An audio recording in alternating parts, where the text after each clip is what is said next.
The hallway of Fort Waynfield was always cold, lined with steel and echoing boots. Soldiers hurried past, heads held high, orders flying, gears clanking. Amidst that chaos, a woman with a mop and a gray bucket quietly pushed her way through. Her name tag read, Mara. No one noticed her, not really.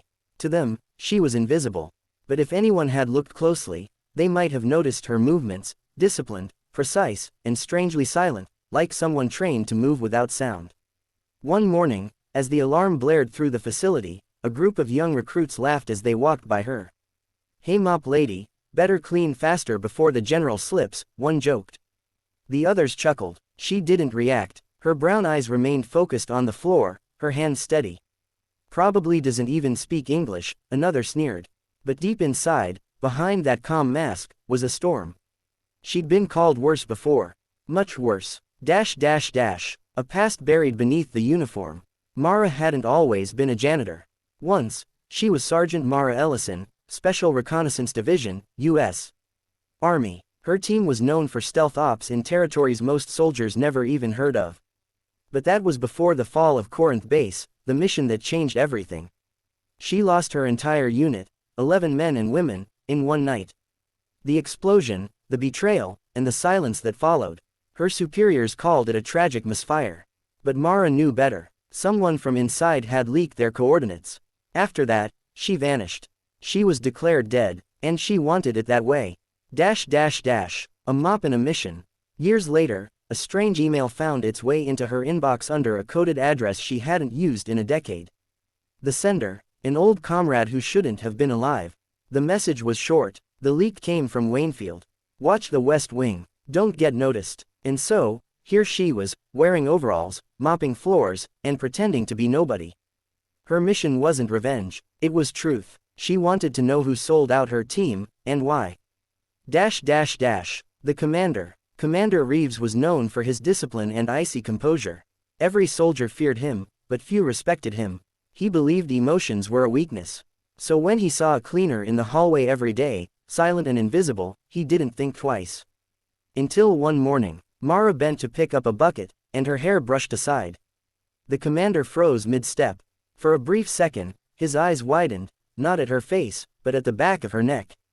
A tattoo. A small, intricate design of a falcon clutching a dagger, the insignia of Ghost Squad 7. He'd only ever seen it once, burned into the arm of the team leader who saved his life 12 years ago in Helmand. That leader was Sergeant Mara Ellison. The recognition. "Mara Ellison," he said quietly, disbelief cracking through his usually firm voice. Her eyes flicked up, sharp as a blade. For a moment, neither spoke. Then she straightened, meeting his gaze fully. "Commander Reeves," she said softly, her voice low but steady. "You've aged." The hallway went silent. Two guards nearby exchanged confused looks. "I thought you were dead," Reeves said, his tone a mix of shock and guilt. "That's what they wanted everyone to think," she replied, setting her mop aside. "But I came back to find the truth. Someone here betrayed Ghost 7. And I think you already know who." The truth unfolds. Over the next few nights, they met in the shadows of the facility. She revealed what she'd uncovered: files hidden under false names, shipments redirected, coded transfers. Everything led back to a familiar signature: Colonel Dalton. Reeves clenched his fists. Dalton was his mentor, the man who'd brought him into the force.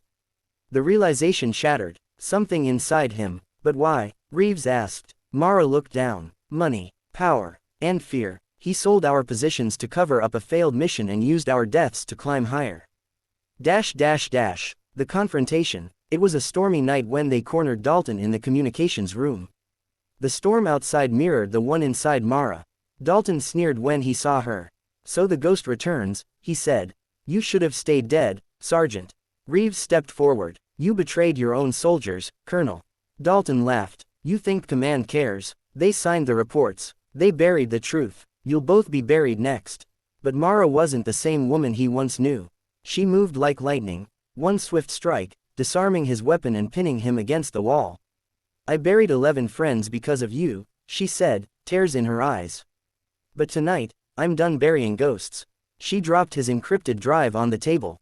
Reeves snatched it, his expression hardening. "This goes to the Pentagon," he said. The redemption. Within weeks, Colonel Dalton was under investigation. Command reopened the Corinth base case. Mara's name was cleared, and Ghost 7's service was officially honored. Reporters tried to find her, but she was gone again. No press conferences, no medals. Reeves found her one last time, sitting at a small diner outside the city, sipping black coffee. "You could come back," he said quietly. "The army owes you that." She smiled faintly. "The army doesn't owe me. It owes them." He hesitated, then asked, "What will you do now?" She looked out the window, where the sun was rising over the horizon. "Keep cleaning up messes," she said with a wry grin. "Just different kinds."